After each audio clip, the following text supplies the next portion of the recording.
mas vamos iniciar. A nossa aula tem por título Métodos e Acessórios de Ensino.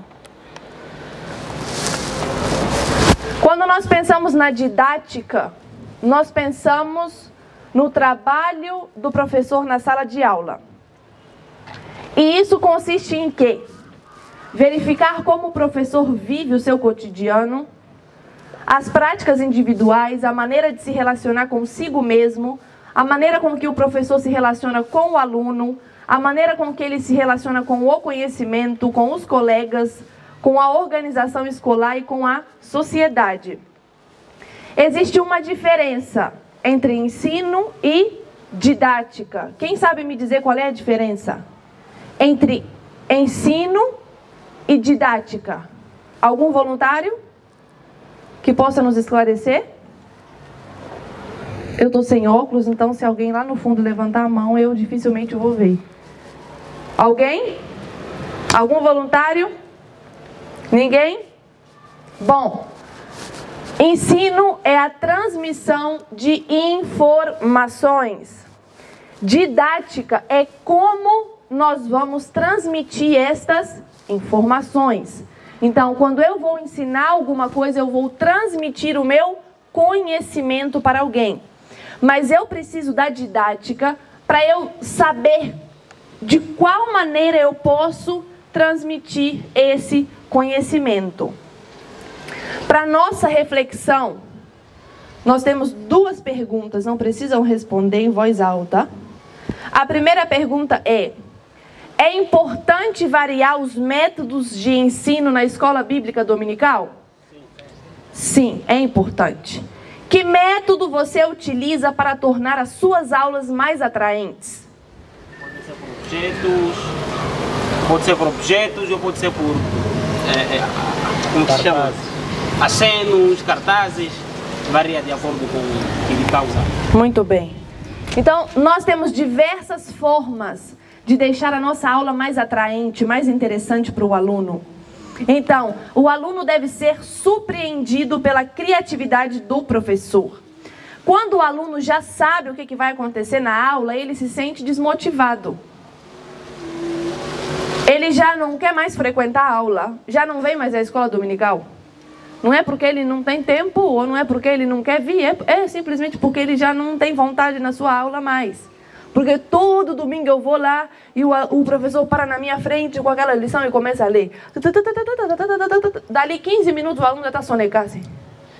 Outros já estão mexendo no telefone, outros já estão fazendo outra coisa, outros já estão a olhar a unha assim para ver se... Epa! Então, nós como professores temos que tornar a aula atraente. O professor deve aguçar a curiosidade do aluno, apresentando sempre um elemento surpresa. O aluno tem que ir para a escola dominical pensando assim: o que será que o meu professor vai fazer hoje? O que será que ele vai aprontar? Ele não pode ir já sabendo o que vai acontecer, ele tem que ir com uma expectativa de algo novo. Isso não quer dizer, irmãos, que cada domingo você vai arrumar uma coisa, um domingo você vai se pendurar igual o Homem-Aranha, outro domingo, senão vai acabar o ano, você já acabou os teus métodos, não é isso. Mas você tem que ser criativo nas coisas simples, como nós vimos. Pode ser um chupa, você pode levar um chupa apenas. A irmã está mandando eu comprar um pacote de chupa, sabe quanto é que custa? Não, leva um e faz uma questão. Todo domingo vai ter um aluno que vai ganhar um chupa, aquele que responder a questão da aula. E dessa forma você vai fazer com que a sua aula seja dinâmica. Nós temos alguns métodos que nós podemos usar na escola bíblica dominical. São aula expositiva dialogada. Vou falar devagar. Aula expositiva dialogada. Estudo do texto. Estudo do texto. Portfólio. Portfólio, mapa conceitual, tempestade cerebral, debates, dramatização, contação de histórias, seminário e método de tarefas. Depois, eu não sei se talvez ao decorrer vamos conseguir alguma coisa aqui, mas se não, depois podemos passar para os irmãos o material para os irmãos verem bem. Vamos começar com aula expositiva dialogada. Aula expositiva dialogada é a exposição do conteúdo com a participação ativa do aluno. O ponto de partida para você ter uma aula expositiva dialogada é o ponto de partida do próprio aluno. Você não pode partir naquilo que você já sabe. Você tem que começar a aguçar os alunos num ponto, para que eles comecem a construir uma coisa com você. Você vai simplesmente orientar o pensamento da classe, mas você vai deixar com que os alunos tomem o ponto de partida. No final da aula, por exemplo, você pode pedir uma síntese em forma de texto, ou você pode fazer um questionário para a classe responder. Coisas do tipo, você pode aplicar numa aula expositiva dialogada.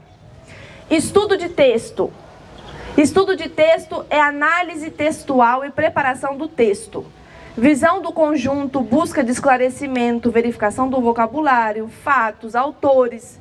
Tudo isso nós usamos no estudo de texto. É você pegar um texto específico, uma parte específica e ir a fundo com os alunos, para que eles possam ver além daquilo ali de forma superficial, mas que eles se aprofundem em determinado texto. Como foi citado várias vezes aqui, nós sabemos de cor o que se fala em João 3,16, mas será que nós já fomos a fundo para entender cada palavra, cada significado, a profundidade dela e tudo mais, a aplicação? Então, isso você faz através do estudo de texto. Você depois pode colocar uma problematização em cima daquele texto. E, por último, você faz uma síntese e reelaboração da mensagem com base na contribuição pessoal de cada aluno. Os alunos, mais uma vez, participam, construindo juntamente com o professor uma conclusão, né? Um caminho das coisas. Muitas vezes, irmãos, o problema do professor é porque outros gostam de vir na escola dominical, trazer a lição dele, ou o papel, ou o esboço, não sei, parar na frente da classe durante 1 hora do tempo, só ele a falar, ou só ela a falar. Fala, como se fosse uma pregação, irmãos. Aula não é pregação. Ensino e pregação são coisas distintas.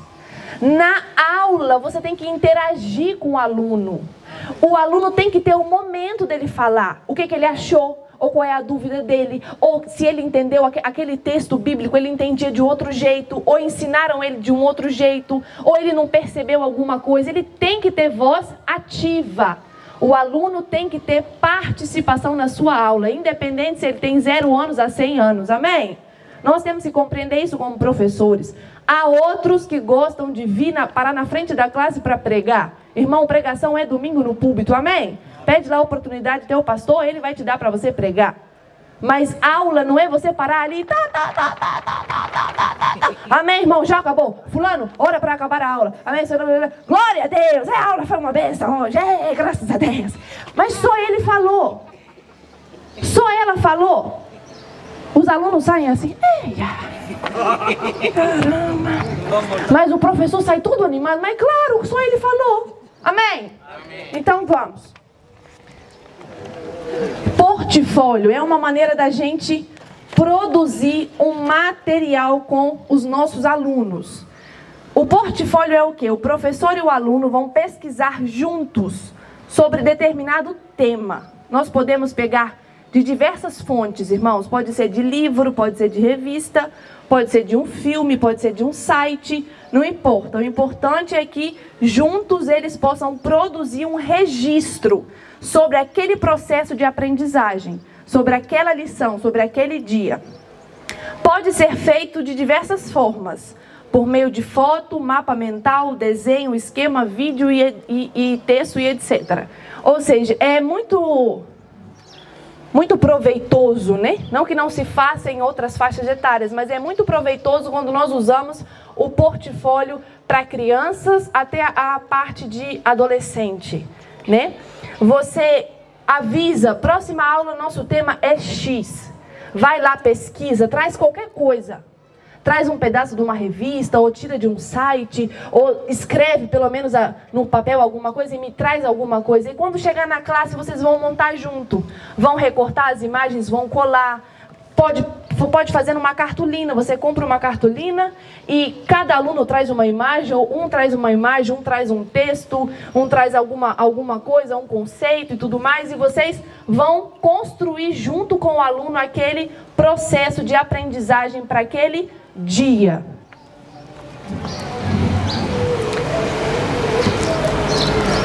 Depois disso, nós vemos o mapa conceitual. O mapa conceitual se assemelha um pouco com o portfólio.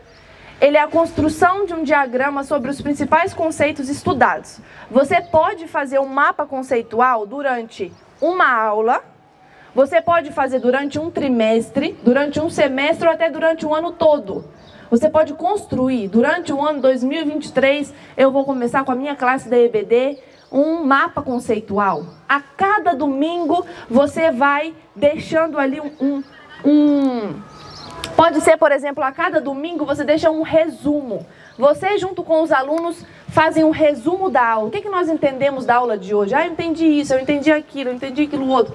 Junto, o professor sintetiza aquilo e, por exemplo, cola em um espaço que tem, ou numa folha, ou em alguma coisa. E vai fazendo isso durante todas as aulas, durante o ano.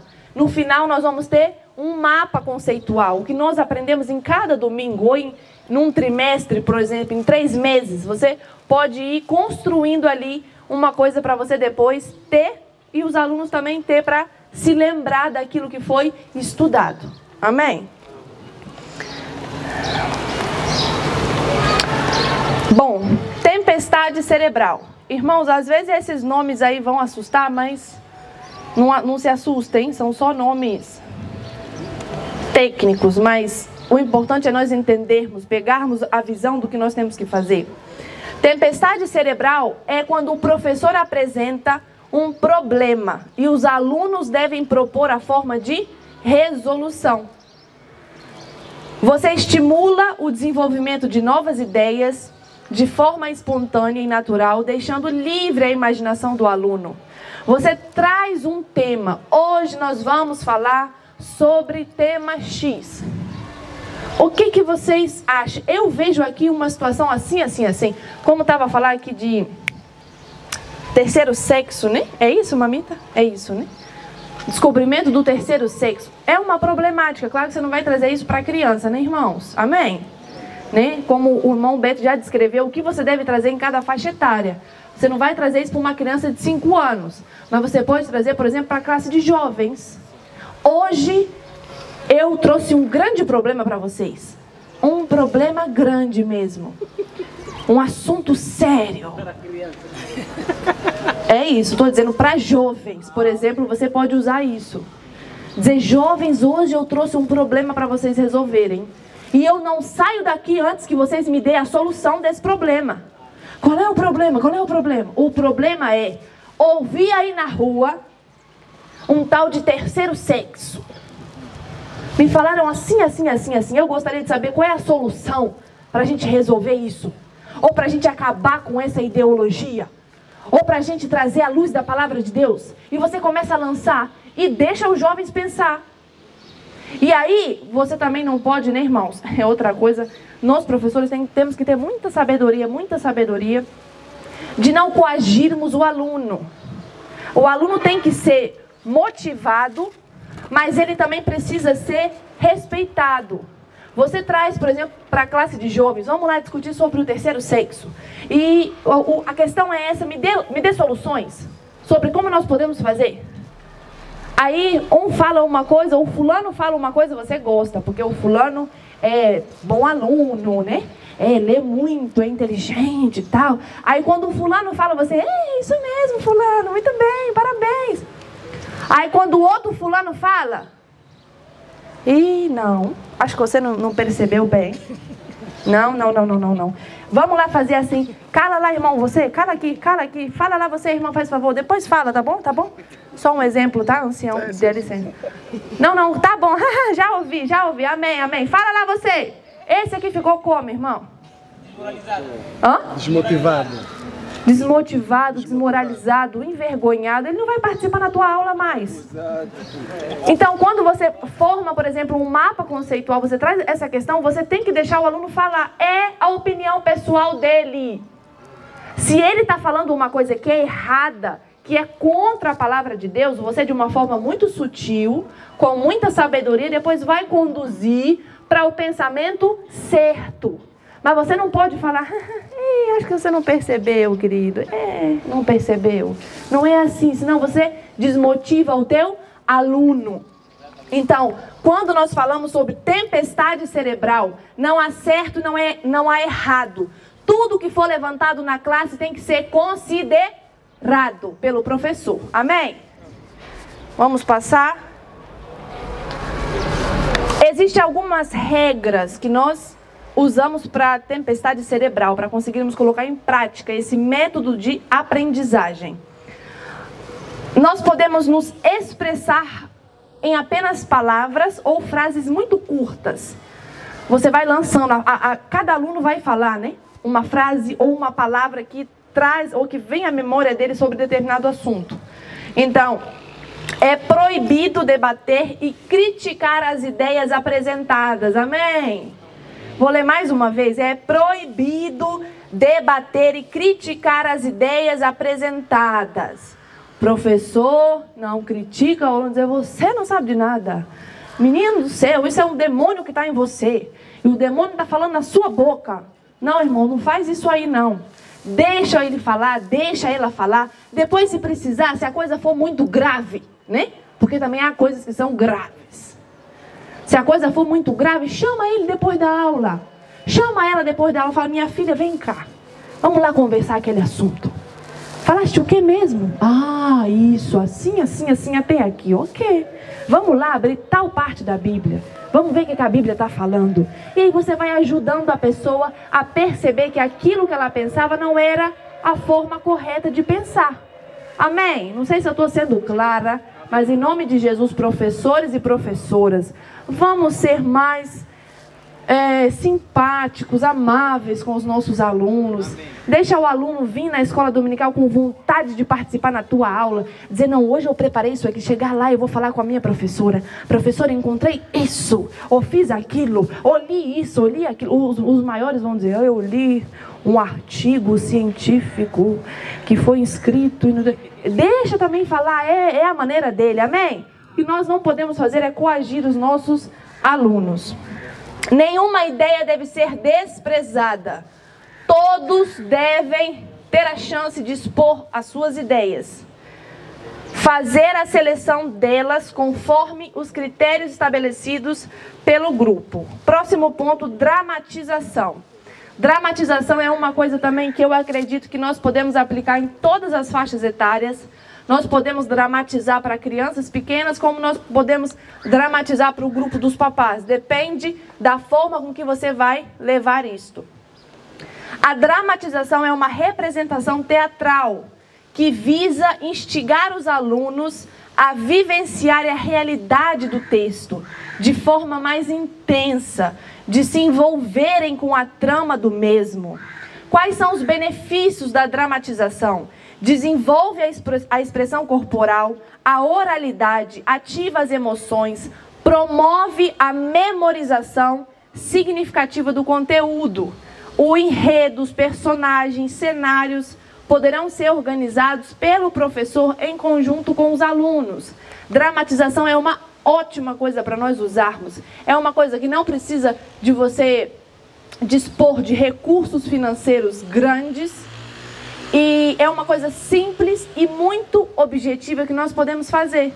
Nós podemos pegar a história, por exemplo, da mulher do fluxo de sangue e podemos dramatizar ali na hora da aula.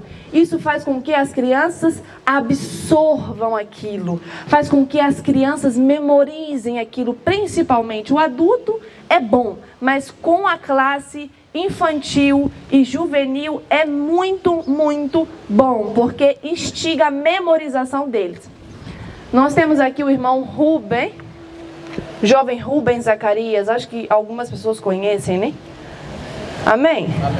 Um que anda a gritar aí atrás, aleluia, é ele. Depois vão conhecer se não conhecem. Então, nós aqui temos um trabalho com as crianças todos os sábados.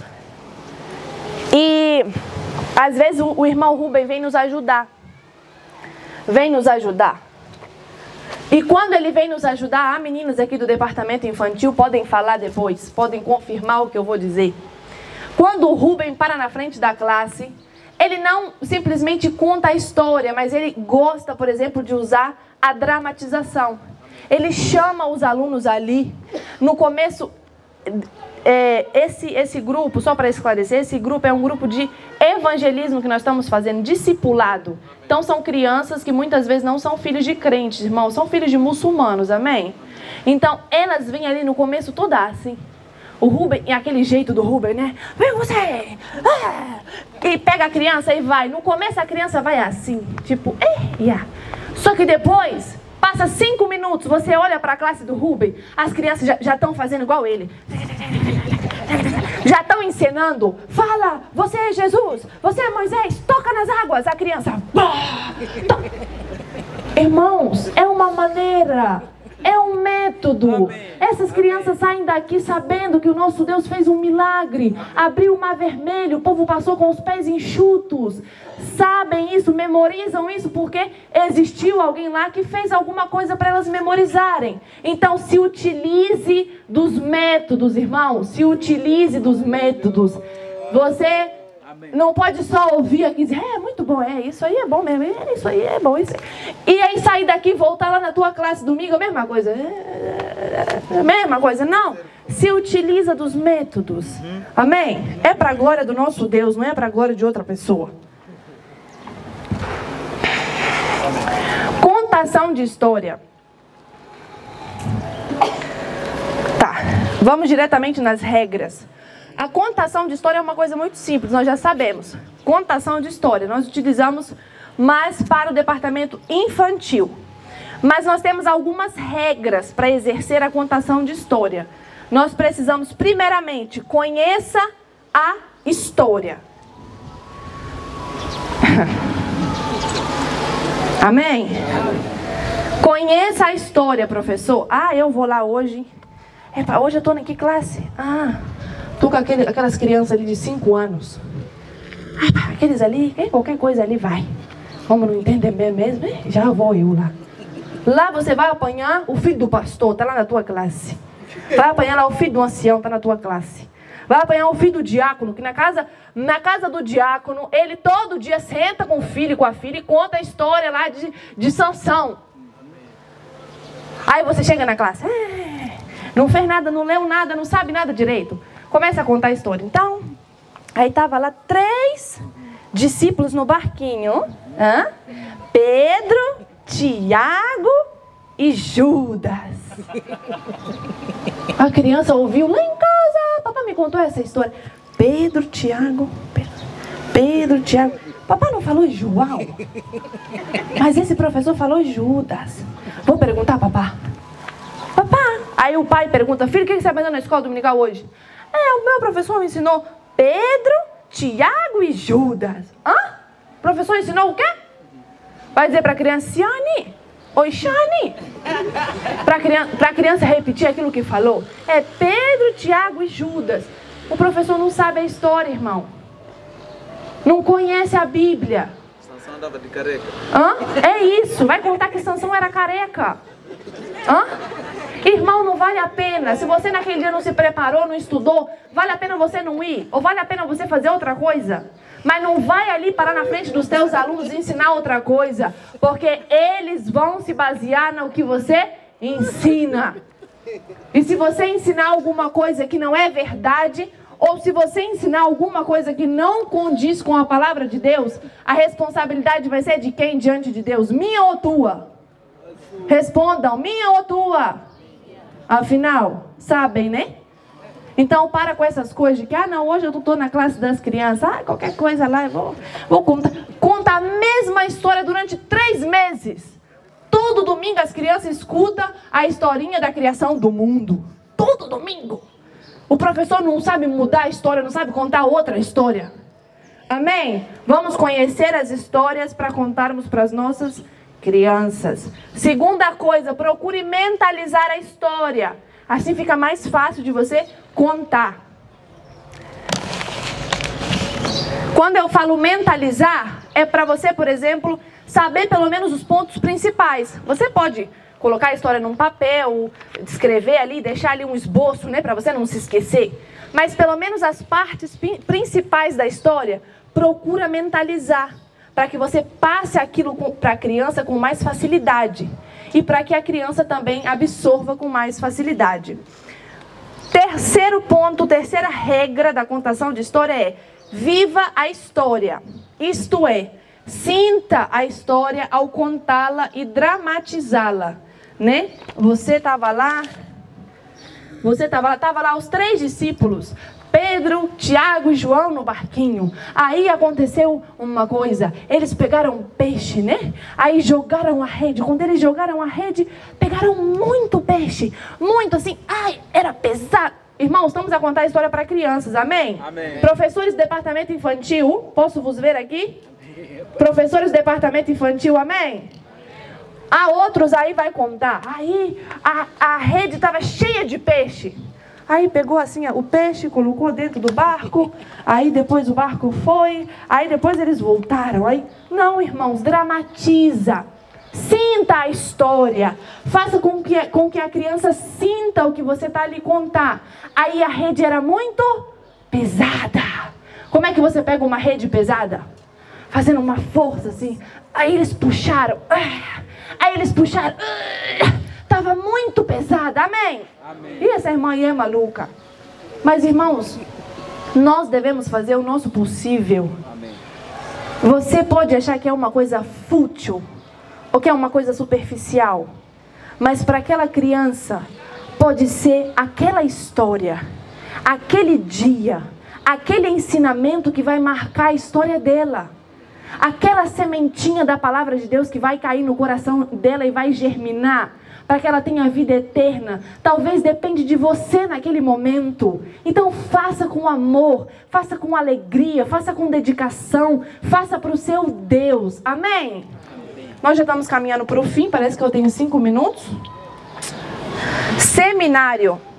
Seminário é muito bom para as classes maiores, né? Uma forma de nós interagirmos com os nossos alunos aí da juventude para cima, até os 100 anos. Seminário, os alunos estudam, sistematizam e encontram maneiras criativas de apresentar um tema.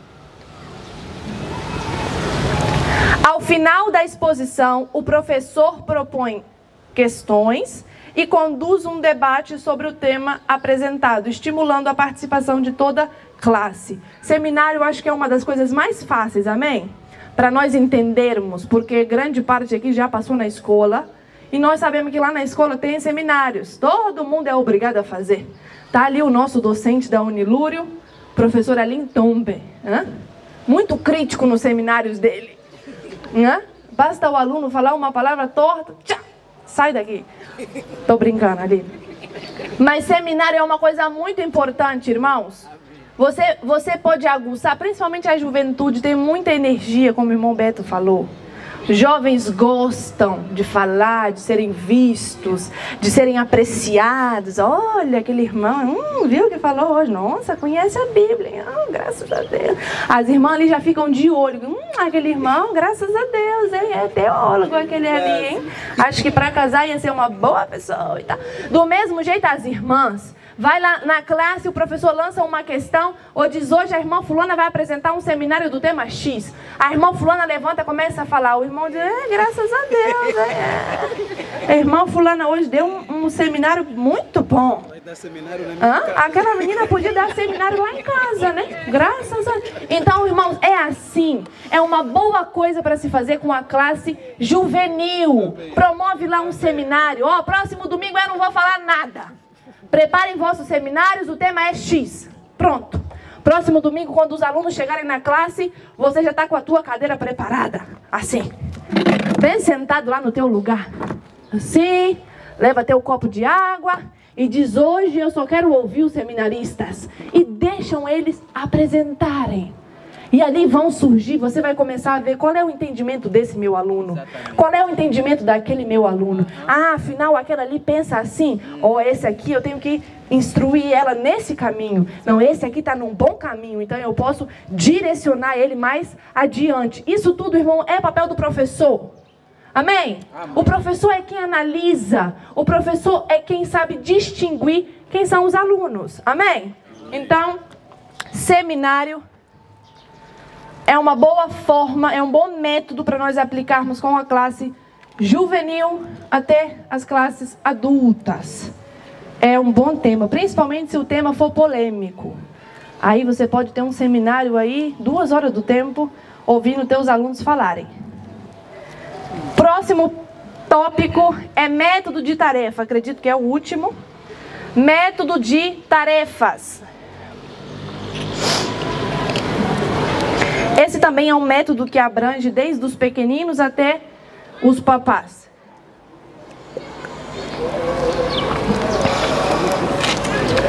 Quando eu falo papás é porque normalmente os papás são mais velhos, tá, irmãos?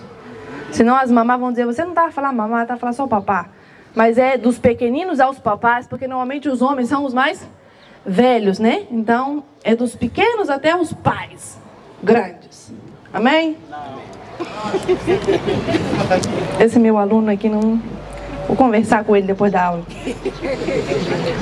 Método de tarefa. Esse é um grande método para se aprender fazendo. Aqui estão inclusos trabalhos de pesquisa, trabalho de redação, trabalhos manuais como desenho, esboço, montagem de lição, figura, labirinto, enigma, palavra cruzada e etc. O método de tarefa é muito bom para a classe infantil e juvenil. Você dá aquele famoso TPC. Vão lá fazer TPC do tema X. Então isso aí vai estimular com que ele possa procurar algo fora da sala de aula, procurar mais conhecimento, se preparar em casa. E o que ele aprendeu lá em casa, pode ter certeza, irmão, se você mandar um adolescente dizer: eu quero que você pesquisa para mim o que significa coisa X, ou essa palavra que nós encontramos na Bíblia em qual livro? Irmão, ele vai trabalhar toda semana. Vai trabalhar porque domingo ele sabe que ele tem que levar para você aquela palavra em qual livro da Bíblia está. E não é só livro, é capítulo e é versículo. Ele vai trabalhar a semana toda. Você deu a ele uma tarefa muito simples. Mas quando ele chegar domingo na tua classe, ele já vai saber que a palavra X se encontra no livro Y e que esse livro fala de coisa X e que estava no versículo X. E isso vai instigando o seu aluno a aprender. Amém? Observações, nós já acabamos os métodos de aprendizagem. Observações sobre os métodos. Pode-se usar mais de um método por aula. Podemos utilizar mais de um método por aula. Você pode um dia promover um mapa conceitual e no mesmo dia você ter, por exemplo, a apresentação de um seminário. Ou você pode fazer um mapa conceitual e no mesmo dia você dá uma tarefa para a sua classe, um TPC. Mas cuidado para não congestionar, tá, irmãos? A mente do seu aluno. Nós temos que saber aonde parar, temos que ter limites, senão o aluno sai dali sobrecarregado. Diz: ih, sabe, eu nem vou fazer nada, porque tanta coisa, acho que próximo domingo nem hei de vir. Ah, não vai vir por quê? Que o professor passou isso. Nada, não tenho tempo. Vai acabar desestimulando o teu aluno. Então, passe coisa, use os métodos de forma agradável. Deve-se priorizar métodos que estimulem a participação do estudante. Eu sei que o professor, né, normalmente quem é professor, quem é pedagogo, quem é didático, gosta muito de falar, é muito bom falar, mas também procure priorizar os métodos que estimulem a participação do teu aluno. Os métodos listados podem ser utilizados em diferentes faixas etárias. Tem uma frase aqui que eu coloquei, eu vou ler para os irmãos. O autor da frase é Lécio Dornas e diz o seguinte: ter um método é escolher um caminho. Vou falar de novo. Ter um método para a sua aula é você escolher um caminho. E sem um caminho claramente definido, é difícil chegar-se a algum lugar. Amém? Então, quando você determina um método para a sua aula, é mais fácil você chegar a um lugar de sucesso, de conclusão, que os alunos entendam, que você também entende, você aprende com eles, eles aprendem com você, e no final fica tudo melhor. Então, procure preparar um método para as suas aulas. Por último, os acessórios, e eu já vou acabar, eu simplesmente vou pontuar os acessórios. Acessórios que nós podemos utilizar com as nossas classes de diversas faixas etárias. Primeiro, para as nossas crianças, fantoche é um acessório de ensino. Eu estipulo primeiro o meu método. Amém? Primeiro eu tenho que saber o que eu vou usar hoje. Hoje eu vou para o seminário? Hoje eu vou para o mapa conceitual? Ou hoje eu quero que a classe entre num debate? Primeiro você vai estipular o seu método. Depois que você tiver um método pré-estabelecido, você pode utilizar acessórios. Você pode utilizar para as crianças um fantoche. Por exemplo, a contação de histórias é um método, mas você pode usar o acessório fantoche, que é para deixar ainda mais interessante a sua contação de história. Outro acessório, mapas bíblicos. Outro acessório, slides. Outro acessório, dinâmicas. Os irmãos viram, né? O que nós fizemos aqui hoje foi uma simples dinâmica.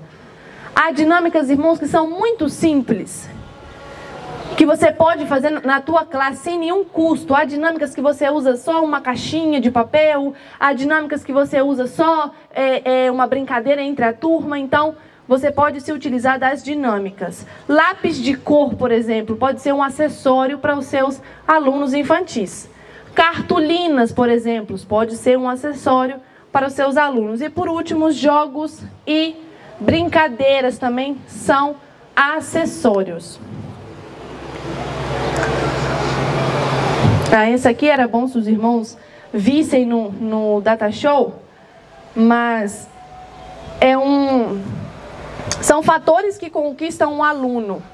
É uma palavra que nós inventamos, entre aspas, e a palavra é macete. Macete. E nós utilizamos simplesmente as primeiras letras. Então, fatores que conquistam o aluno. Para você nunca esquecer, a palavra é macete. Macete o quê? M, motivação. Quer conquistar o seu aluno? Motive o teu aluno. Atenção. Conteúdo. Criatividade. Empatia. Testes desafiadores. E espírito empreendedor. Esses são fatores que conquistam os alunos para você, professor. E por último, uma frase também, que aqui eu já concluo e devolvo o microfone à direção da escola dominical. É uma frase que diz o seguinte: a segunda função mais importante do professor é ensinar a aprender. Vou falar de novo. A segunda função mais importante de um professor é ele ensinar os outros a aprenderem. Mas a primeira continua sendo o exemplo. Amém? Amém? Você pode ensinar muito bem os teus alunos, mas o teu exemplo é que vai determinar se os teus alunos vão seguir aquilo que você fala, se os teus alunos vão seguir os teus conhecimentos ou se eles vão seguir o teu exemplo. Então, fale de Cristo, dê a sua aula, use métodos, use acessórios com sabedoria, mas acima de tudo, dê um exemplo de como é ser um cristão verdadeiramente. Amém? Eu agradeço a atenção de todos. Que Deus em Cristo possa vos abençoar. Eu devolvo o microfone à direção do departamento.